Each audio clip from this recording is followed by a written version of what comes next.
हरे कृष्णा। आप सबका हार्दिक स्वागत है। तो मेरे पास आध्यात्मिक जिज्ञासा में एक प्रश्न आया है।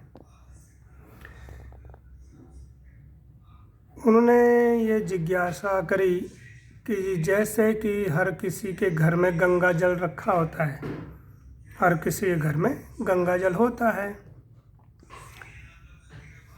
और अधिकतर क्या सभी लोगों के यहाँ कोई ना कोई मृत्यु होती है। तो ऐसे में सूतक लग जाता है।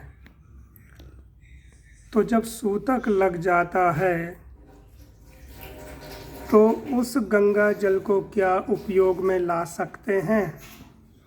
अर्थात उनका विचार यह है या मन में शंका उनकी यह है कि क्या गंगा जल अशुद्ध हो जाता है?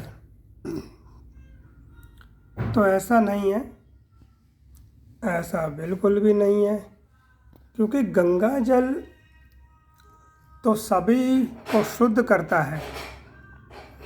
बड़े से बड़ा कोई व्यक्ति पापी भी हो, इसलिए अगर उसने पाप कर्म किए हैं,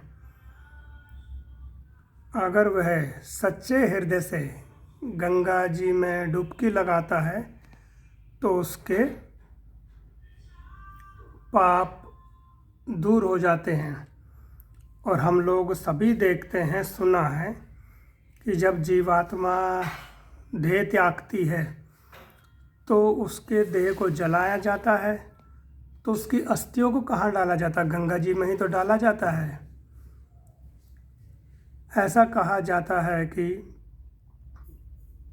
जब तक उस जीवात्मा की अस्थियाँ गंगा जल में रहती है तब तक वह उच्च लोकों में वास करता है। स्वर्गलोक, जनलोक, तपलोक, महरलोक, भूलोक, जो ऊंचे लोक हैं वहाँ वह वास करता है जब तक कि उसकी अस्थियाँ गंगा जल में रहती है।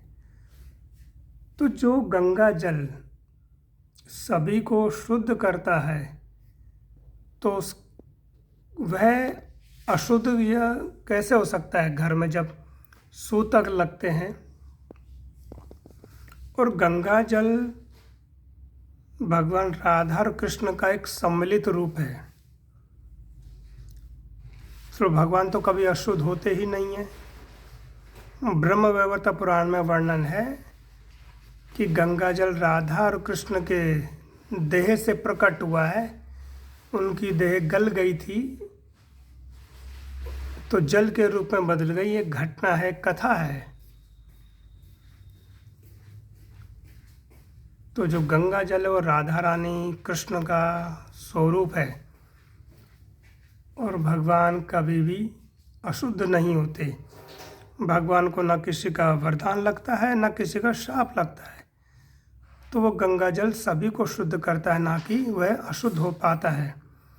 जब हम देखते हैं कि किसी के शव यात्रा से घर में आते हैं तो हम क्या करते हैं? गंगा जल ही तो डलवाते हैं घर पर। जब घर पर आते हैं तो अपने ऊपर गंगा जल डलवाते हैं हम लोग। उसके लिए हम गंगा जी थोड़ी जाते हैं नहाने के लिए। तो घर पर रखा हुआ गंगा जल अशुद्ध नहीं होता है। हरे कृष्णा। जगत गुरु श्रील प्रभुपाद की जय। गुरुदेव महाराज की जय।